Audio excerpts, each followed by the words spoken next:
Puji Tuhan. Nah, puji Tuhan. Haleluyanya nggak mantep saudaraku. Haleluya. Puji Tuhan. Nah, mantep. Ini penghujung tahun 2003 saudara. Ya, kita akan masuk kepada tahun baru. Besok nanti paling tidak malam 12.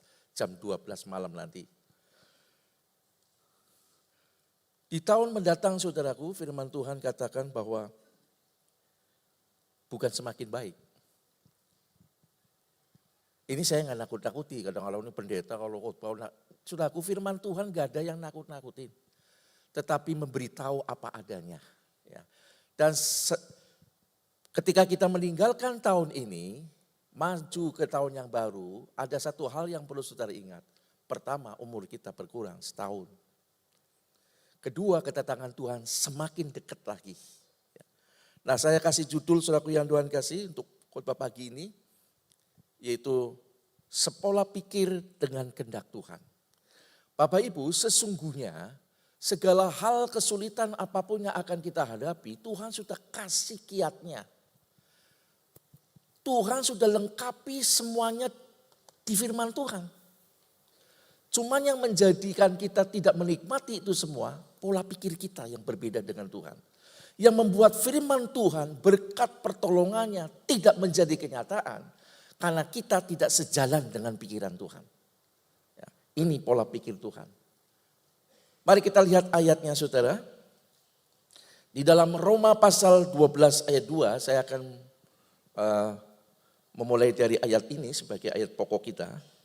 Firman Tuhan mengatakan demikian. Janganlah kamu menjadi serupa dengan dunia ini. Ini yang jadi masalah manusia ini. Puluhan tahun jadi Kristen masih kayak dunia ini. Nah, Tuhan kasih ingat, jangan kamu menjadi serupa dengan dunia ini, tetapi berubahlah oleh pembaharuan budimu, sehingga kamu dapat membedakan manakah kehendak Allah, apa yang baik, yang berkenan kepada Allah, dan yang sempurna. Saya akan coba jelaskan kalimat per kalimat di sini saudaraku. Pertama adalah kata janganlah kamu menjadi serupa dengan dunia ini. Ini pesan akhir tahun untuk kita kerjakan di tahun baru saudaraku. Nah, kata janganlah kamu menjadi serupa dengan dunia ini, artinya, klik lagi, itu artinya menghentikan sesuatu tindakan yang tengah berlangsung. Ini sudah berlangsung, saudara harus segera hentikan, kalau enggak bahaya. Nah, orang percaya didorong untuk tidak terus menjadi seperti sistem dunia yang berdosa ini, yang sedang berlangsung. Nah, selama ini kita kan terhanyut. Selama ini kita terbawa. Tuhan katakan berhenti. Jangan ikuti lagi. Lalu kalimat selanjutnya. Tetapi berubahlah oleh pembaharuan budimu. Artinya pembaharuan, kata pembaharuan atau baru. Ini berasal dari akar kata Yunani kainos. Saudara. Artinya baru dalam kualitas. Berubah ke arah Kristus, bukan baru dalam segi waktu, bukan. Ada beberapa pengalaman hamba Tuhan yang saya alami juga ketika saya berdoa pribadi, tutup mata, tiba-tiba Tuhan ngomong, saudara. Bro, Tuhan kadang-kadang seperti sahabat ya. Sudah seperti apa engkau denganku sekarang? Apakah sudah mulai sama dengan aku? Saya nggak bisa jawab saudara. Saya cuma sedih dan seperti itu belum. Saya belum seperti Tuhan, belum apa-apa. Jauh Tuhan. Tolong saya. Dan saya dapat ayat ini. Aku akan terus menopang kamu. Turuti saja. Ngikut saja. Saudara punya pertanyaan enggak? Semakin hari Tuhan ingin kita seperti Yesus. Sudah seberapa persisnya saudara dengan Tuhan? Kalau saya jujur, waduh masih jauh sekali. Dan itu membuat saya sedih, malu gitu ya. Tapi Tuhan memberikan dorongan, jangan menyerah. Ikuti terus. Dan ayat ini menjadi ayat saya di penghujung tahun ini. Saya bawakan firman ini. Nah, kata budimu itu berbicara tentang pikiran. Lanjut saudara, kalimat selanjutnya. Nah, orang Yahudi juga didukung oleh firman Tuhan. Percaya saudara bahwa indera pendengar dan pelihat dalam diri manusia itu merupakan jendela jiwa atau pikirannya. Seseorang akan menjadi seperti apa, itu akan dipengaruhi dari apa yang ia pikirkan. Melalui apa yang ia lihat dan dengar. Nah, ini benar saudara. Ada yang kita pikirkan, apa yang kita dengar, yang kita lihat masuk ke pikiran, jadilah kita seperti itu. Nah, kadang-kadang kita banyak kalahnya ini. Nah, mengakhiri tahun ini, maju ke depan ini kita mesti harus ada pembaruan. Lalu kalimat selanjutnya saudara, sehingga kamu dapat membedakan manakah kehendak Allah. Dengan kita meninggalkan pola hidup dunia ini, lalu kita sepola pikir dengan Tuhan, setuju mengikuti firman Tuhan, maka kita akan mendapatkan bahwa kita dapat membedakan manakah kehendak Allah. Kalimat ini, kata membedakan, ini berhubungan dengan kata Yunani dogimazo.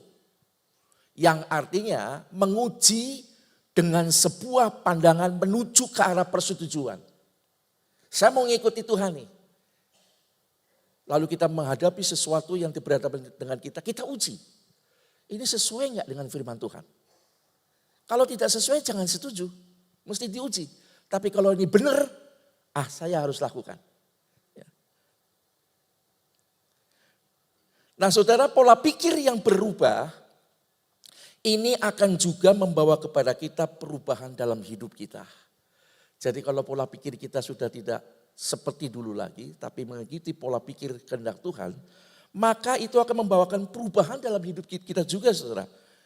Nah ada 3 tingkatan pola pikir yang dikehendaki Tuhan dalam hidup kita, di mana Allah dapat mengerjakan semua rancangannya bagi kita.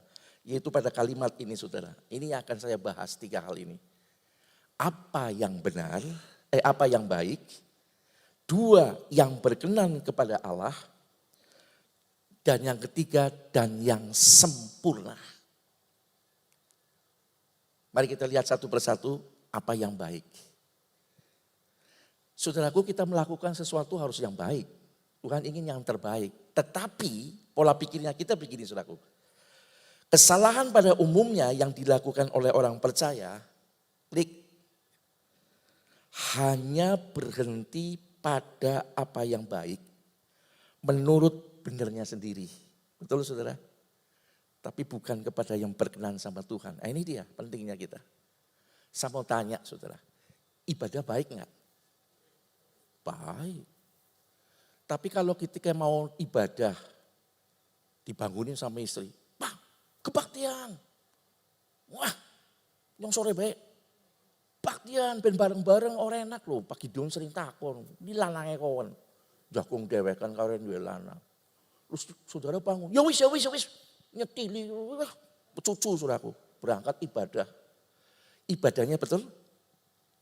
Tapi kira-kira motivasinya benar gak? Orang benar. Saudara datang. Ibadah baik. Saya berharap juga kedatangannya sesuai dengan perkenanan Tuhan. Memberi persembahan baik saudara. Baik. Tapi akan memberi sesuatu yang berkenan sama Tuhan. Begitu buka dompet, jreng. Ana 20.000 karo 2.000. Saudara bergumul, 20.000, 20.000, 20.000, 20.000. 2.000. Kejauh segede iki yang belum. Persembahan baik, tapi kan belum tentu berkenan sama Tuhan. Ananias Safira mempersembahkan persembahan baik, tetapi tidak berkenan kepada Tuhan. Kena hukum itu saudaraku. Contohnya banyak sekali.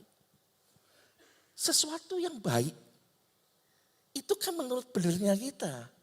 Tapi masih ada yang berkenan kepada Allah dan yang sempurna. Kita akan lihat satu-satu.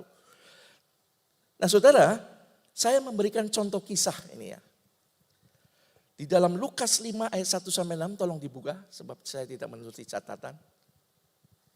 Kisahnya ini tentang Simon Petrus. Ya. Pada suatu kali Yesus berdiri di pantai Danau Genesaret. Sedang orang banyak mengerumuni. Dia hendak mendengarkan firman Allah. Ia melihat dua perahu di tepi pantai.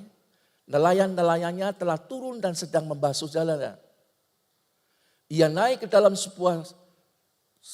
salah satu perahu itu yaitu perahu Simon.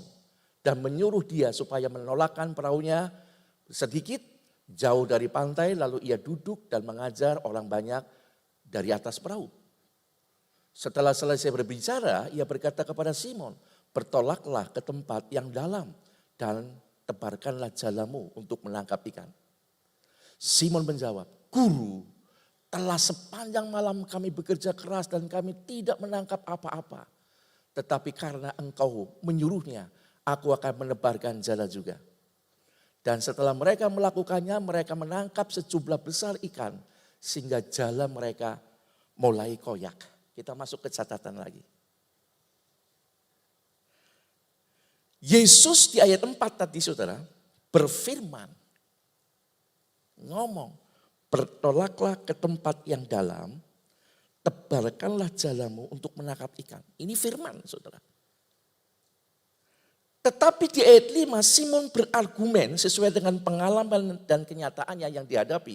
Argumennya saya catat lagi saudaraku, coba klik lagi. Simon menjawab, Guru, pola pikirnya dia. Telah sepanjang malam kami bekerja keras dan kami tidak menangkap apa-apa. Saudara, teorinya memang nelayan itu kalau berlayar malam saudaraku. Sebab kalau malam ikan tidak bisa lihat banyak.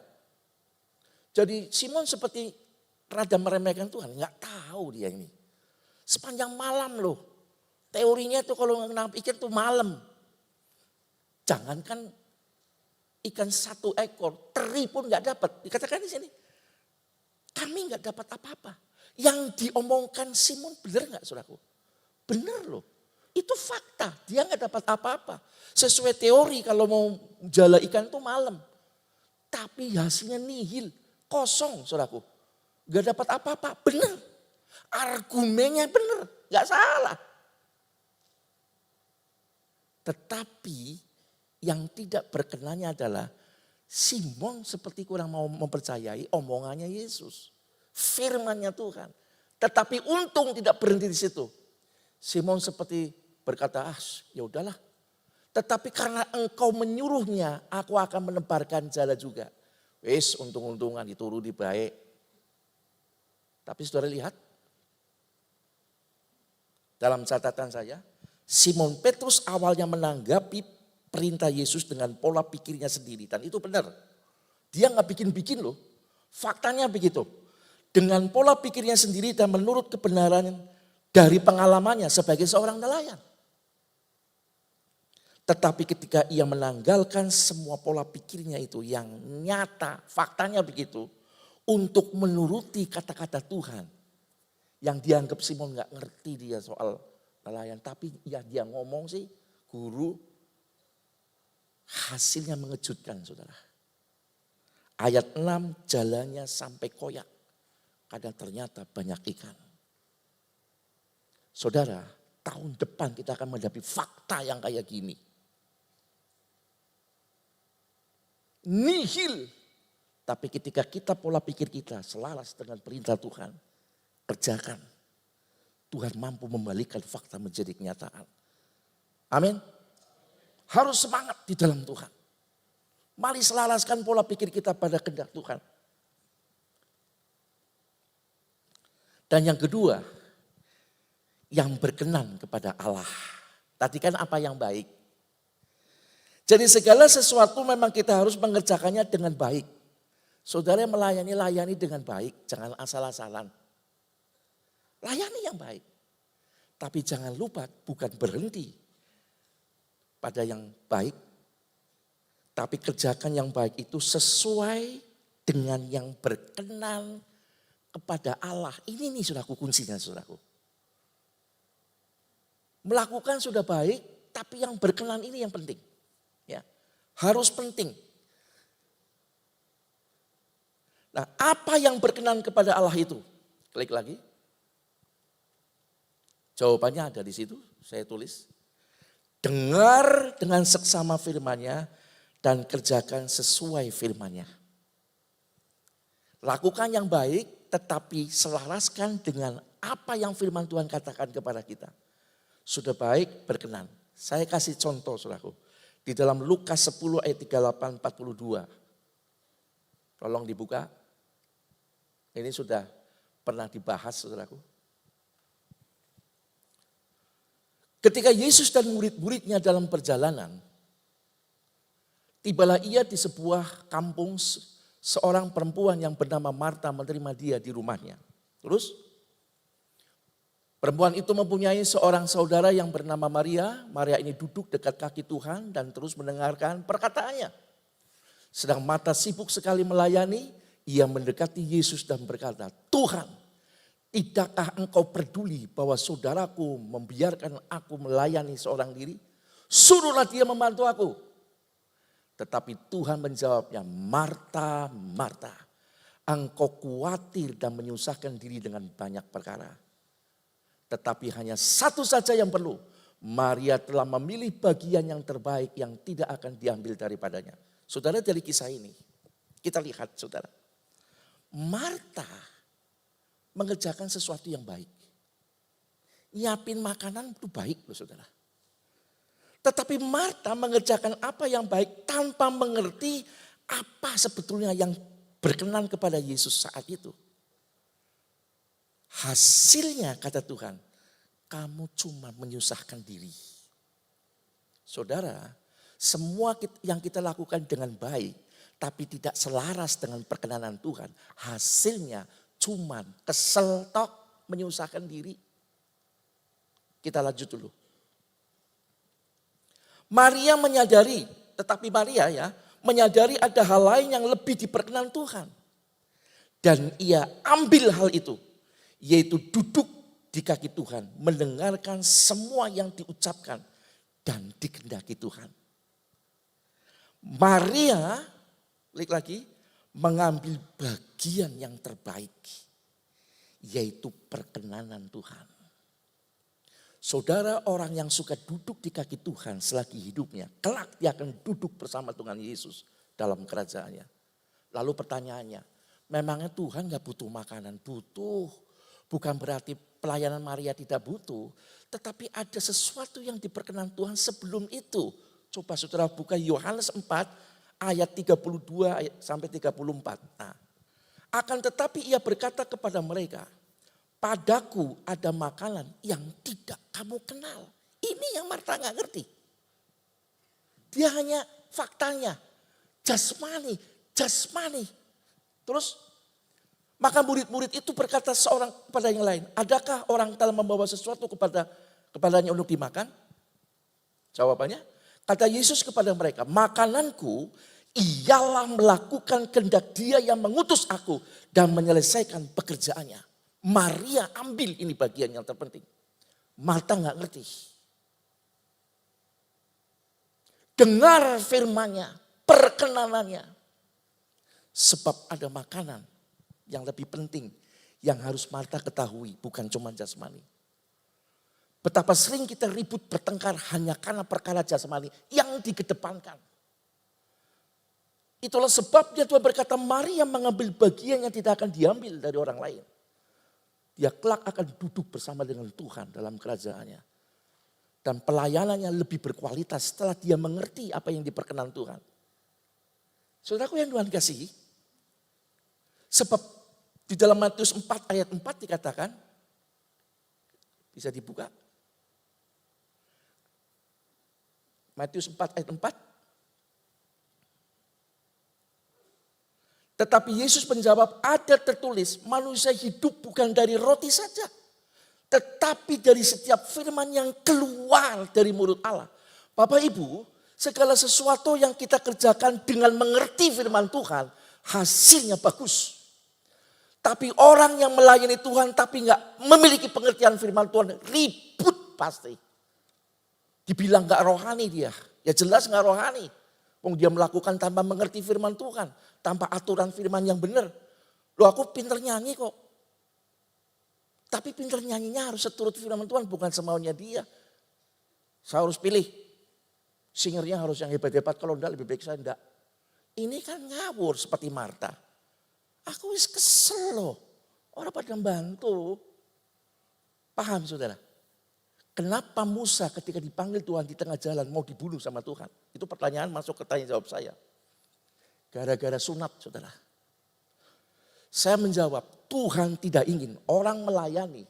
Tetapi di sisi lain dia menolak perkenanan Tuhan. Disuruh nyunat anaknya, Musa lupa nggak nyunat saudaraku. Untung istrinya ingat disunat. Lalu istri berkata, engkau sesungguhnya pengantin darah. Luput Musa. Tuhan tidak ingin seseorang melayani tanpa perkenanan Tuhan. Nggak ngerti firman. Orang bisa ribut, bisa jadi dengki, iri, hati. Ngadu sana sini. Dia nggak ngerti firman, nggak berkenan sama Tuhan. Tapi kalau orang yang melayani ngerti aturan firman. Nggak akan begitu saudara, nggak akan. Kenapa banyak orang Kristen tidak membalas kejahatan dan kejahatan? Karena dia ngerti firman. Orang dunia bilang konyol tuh perintah Yesus itu. Orang dijahati nggak boleh balas. Orang musuhi malah dikasihi. Tapi bagi orang yang ngerti firman itu bukan konyol. Itu sesuatu yang mulia. Paham maksud saya saudara? Nah ke depan di 2004 ini kita nggak mudah. Kita harus ngerti perkenanan Tuhan. Apa sih perkenanan Tuhan? Duduk dengar firman-Nya. Ngertilah dulu, baru bertindak. Dan Tuhan katakan Maria mengambil bagian yang terpenting. Saudara kalau kita lihat Maria bilang, kamu kepo banget sih gitu aja. Udah, Maria diam. Tidak banyak komen. Tapi belakangan saudara pelayanannya berkualitas Maria. Dia memberi yang terbaik dan mulia. Minyak narwastu yang mahal harganya. Nggak main-main saudara. Orang yang memberi karena mengerti firman beda dengan orang yang memberi karena nggak ngerti firman. Onyong sugih, ngei semono cuil, bang, lain saudaraku. Beda, percaya saja. Orang yang memberi makanan nih, karena dia mengerti firman Tuhan mengasihi, itu yang dimakan jadi daging. Tapi kalau orang yang melas, nggak pakai dasar firman, kasih, beda. Jadi mari Bapak Ibu, kita ubah pola pikir kita sejalan dengan kehendaknya Tuhan. Ya. Untuk kita menapak di tahun yang baru. Saya masih ada satu contoh lagi saudaraku. Tapi nggak usah dibuka ya, tidak ada di dalam catatan. Di dalam 1 Raja-Raja 17 ayat 10 sampai 16 itu ada wanita Elia dengan wanita yang memiliki tepung.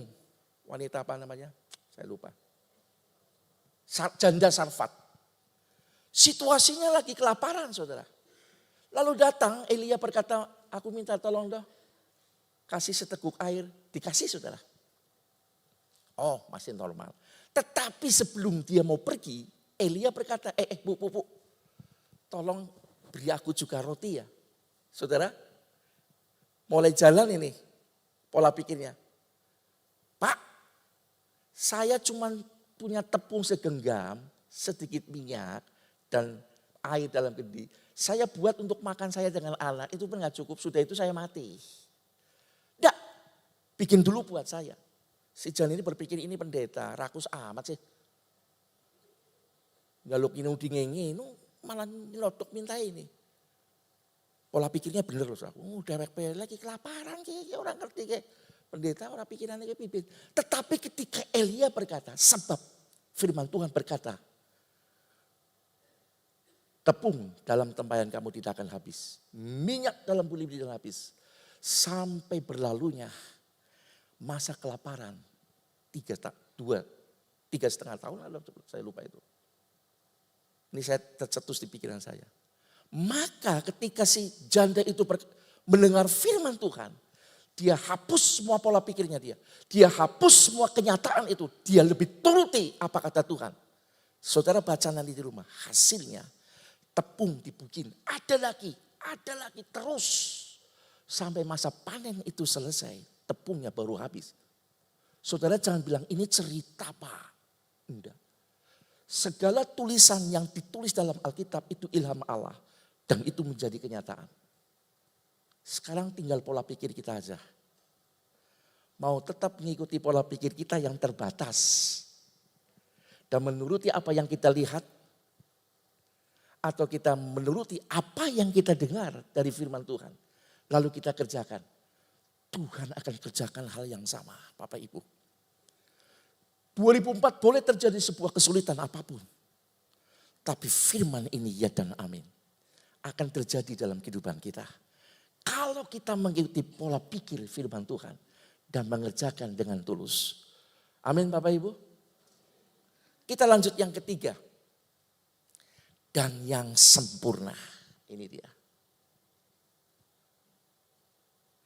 Istilah ini berarti dewasa. Ya saudara. Diperlengkapi dengan lengkap untuk menunaikan tugas yang ditugaskan. Sempurna. Tadi yang baik, lalu yang berkenan. Sudah baik sesuai firman Tuhan. Kalau memberi, saudaraku yang Tuhan kasih jangan hati. 20 orang ibu. Tapi sesuai firman Tuhan apa saudaraku? Dengan kasih, dengan tulus, jangan terpaksa. Itu yang berkenan. Gitu? Jujur aja aduh sing 20 perlu tuku gula. Ya sing 2000, Tuhan ngerti. Ada satu kisah saudara. Ini sih benar apa saya dengar dari hamba Tuhan. Ada suatu kali ada ibu-ibu saudara, uang ratusan ribu yang baru sama 5.000 kan mirip-mirip sepintas ya. Di satu sisinya warnanya. Karena lagi ibadah dia kolekte, waktu itu kolektornya masih kayak kita dulu di bawah kantong. Sekarang kan maju. Saudara kan bisa pilih-pilih dulu sebelum masuk ke amplop ya. Sing hijau, sing apa, sing abu-abu bela kan begitu. Lah ibu ini salah masukin aku. Harusnya 5.000-nya, 100-nya. Sepanjang pengumuman mau gereja itu dia sedih sekali. Lalu dia pulang di pojokan depan itu, kata di depan gereja, dia sedih. Lalu pendetanya seperti kita nyalami, Bu kenapa sedih? Iya Pak, aku sedih nih. Jujur aja sedih kenapa? Tadi saya kolekte, betul kolekte gimana? Malu Pak Pendeta. Yang kecemplung 1.000. Dong ini 5.000. Lalu terus kepipit. Bisa diambil lagi? Ya bisa. Boleh ya ditukar cialat. Bisa jadi begitu saudara. Tapi kan di Manaim gak ada ya. Ini cerita dari seorang Tuhan benar apa tidak itu pengalamannya dia. Ya, jangan suraku 100, 5.000, 100, 5.000. Sesuai yang diperkenan Tuhan apa? Dengan kasih. Dengan ikhlas, bukan dengan terpaksa. Alkitab ngomong begitu. Lakukan, itu berkenan. Tapi jangan ada tipu-tipu yang tidak ikhlas. Ya, pulang-pulang ngomel-ngomel, aduh nyemplungannya salah, 100. Tiap ketemu ngomong lagi 100 maning, 100. Saudara sudah tidak berkenan. Setelah yang berkenan baru yang sempurna. Kata sempurna itu kita menjadi dewasa. Di dalam melayani, di dalam memberikan persembahan. Dengan pikiran yang dewasa. Jadi dewasa itu selaku bukan usia. Bukan karena usia. Tapi ternyata firman Tuhan karena orang yang dewasa adalah orang yang melakukan firman Tuhan dengan benar, itu dewasa rohani. Bukan jabatannya. Saudaraku ahli Taurat, jagonya firman Tuhan dan orang Farisi. Dia bukan dewasa di hadapan Tuhan. Karena dia ngerti firman, tapi nggak dikerjakan. Jadi kedewasaan sekali lagi bukan karena usia, apalagi jabatan, pendeta, tadi belum tentu. Tapi sempurna itu, melakukan yang baik, ngerti firman Tuhan sesuai dengan perkenanan Tuhan. Lalu dikerjakan. Inilah yang sempurna. Menjadi dewasa. Nah istilah ini tadi saya katakan berarti dewasa diperlengkapi dengan lengkap untuk menunaikan tugas yang ditugaskan. Sasaran Allah jelas saudara. Bagi setiap orang percaya ialah kedewasaan. Seperti Kristus. Nah ini yang kita semua harus berjuang ke sana. Jadi ketika saya berdoa pribadi sedang berkeluh Australia, tiba-tiba Roh Kudus bilang, bro, saya melek, undang bro, sampai serupa apa kamu dengan aku?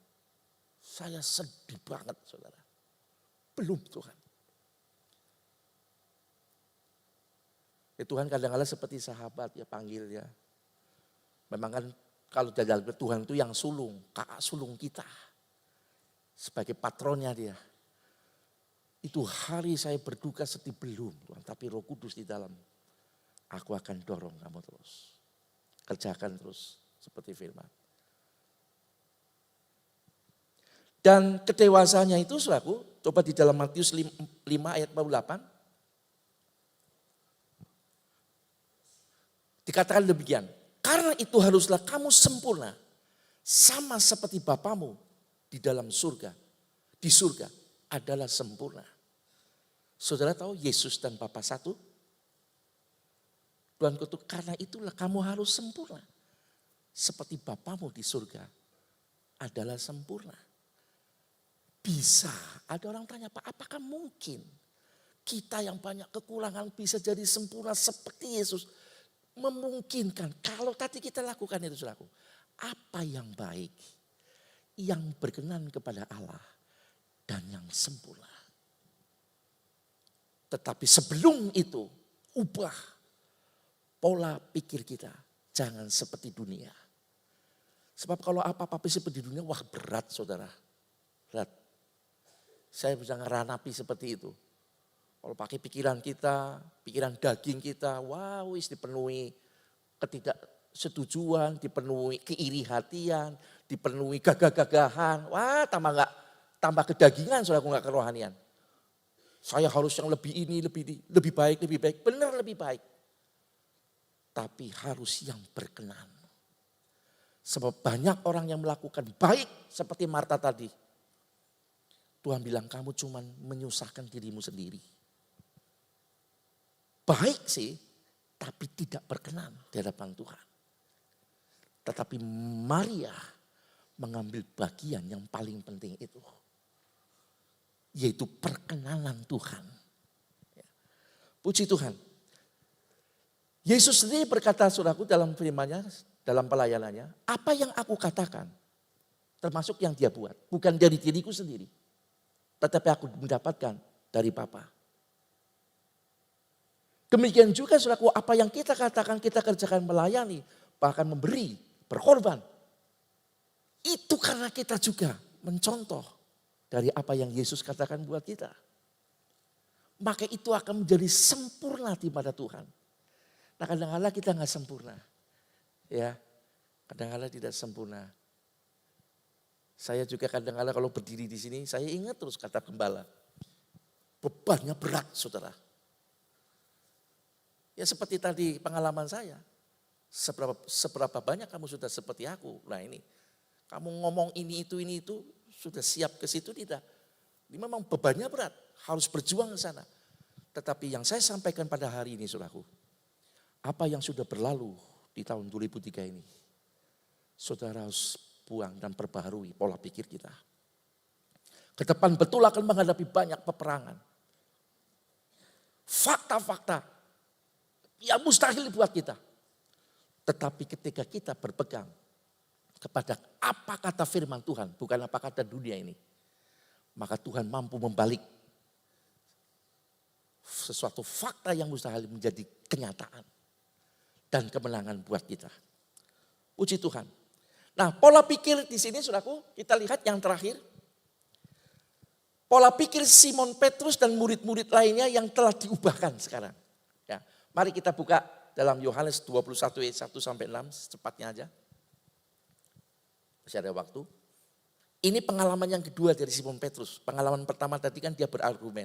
Tapi setelah pola pikirnya dirubah, lihat saudara ya. Kemudian Yesus menampakkan diri lagi kepada murid-muridnya di pantai Danau Tiberias. Dan ia menampakkan diri sebagai berikut. Di pantai itu berkumpul Simon Petrus, Thomas yang disebut Didimus, Nathanael dari Kana yang di Galilea, anak-anak Zebedius, dan 2 orang murid yang lain. Kata Simon Petrus kepada mereka, aku pergi menangkap ikan. Kata mereka kepadanya, kami pergi juga dengan engkau. Mereka berangkat lalu naik ke perahu, tetapi malam itu mereka tidak menangkap apa-apa. Pengalaman yang kedua nih, lanjut. Ketika hari mulai siang, Yesus berdiri di pantai. Akan tetapi murid-murid itu tidak tahu bahwa itu adalah Yesus. Terus, kata Yesus kepada mereka, hai anak-anak. Lihat, kadang Tuhan panggil kita anak-anak. Makanya ketika lagi di pengalaman pribadi, bro saya kaget, dipanggil bro. Kan Tuhan bilang katakanlah kita sahabat ya. Kata Yesus kepada mereka, hai anak-anak, adakah kamu mempunyai lauk pauk? Jawab mereka, dada. Dia ngerti itu Yesus. Maka kata Yesus kepada mereka, tebarkanlah jalamu di sebelah kanan perahu. Maka kamu akan peroleh. Lalu mereka menebarkannya dan mereka tidak dapat menariknya karena banyaknya ikan. Bedanya di mana saudara? Pertama, Petrus masih berargumen. Tuhan gak ngerti, aku ini pengalaman. Faktanya gak dapet loh. Tapi ya wis lah, kayak terpaksa ya. Tuhan ngomong, ternyata dapat. Pada pengalaman kedua, gak berani ngomong macam-macam. Beda ya. Begitu dia bilang tebarkan, gak ada argumen. Langsung mereka tebarkan. Hasilnya sama. Tidak ada lagi argumen menurut baik dan benarnya mereka. Yang diwakili Petrus waktu itu. Hasilnya luar biasa. Dan bedanya hasil tangkapan ikan besar di jalannya gak koyak. Pengalaman pertama, ikannya lolos, koyak. Tetapi di pengalaman kedua enggak saudara. Yang ajaib lagi, itu jala ditebar. Itu ikan pada loncat masuk ke jala, bukannya lari. Dan jalannya enggak koyak. Kalau kita masih campur dengan argumen kita, daging kita, otot-ototan dengan firman Tuhan. Pinternya pendeta, pinternya Yos, Gideon lain-lain itu. Saudara diberkati jalannya koyak saudara. Bocor berkat saudara. Tetapi ketika firman Tuhan yang kedua pengalaman nih Petrus. Dengar itu firman, gak banyak kecap, langsung kerjakan. Hasilnya beda. Ikan besar-besar masuk, jalannya tidak koyak. Karena Petrus dan murid-murid mulai sepola, sepikiran dengan perkataan Tuhan. Apapun yang dikatakan Tuhan, dikerjakan. Dalam pernikahan di Kana, ketika kekurangan anggur, Yohanes pasal 2. Ibu Maria ngomong sama Tuhan, ini Tuhan bilang belum waktunya. Ibu, tapi Maria pergi ke belakang. Dia ngomong sama pelayan-pelayan, saudaraku. Saudara bisa buka tuh Yohanes 2. Nanti kalau dia datang, apapun yang dikatakan sama kamu, kerjakan itu. Gak usah banyak argumen. Dan pelayan-pelayan nurut. Gak lama Yesus datang, ambil tempayan, isi air, cetuk air, bawa ke sana, ini itu terjadi mukjizat. Saudara yang membuat firman Tuhan tidak maksimal bekerja dalam hidup kita.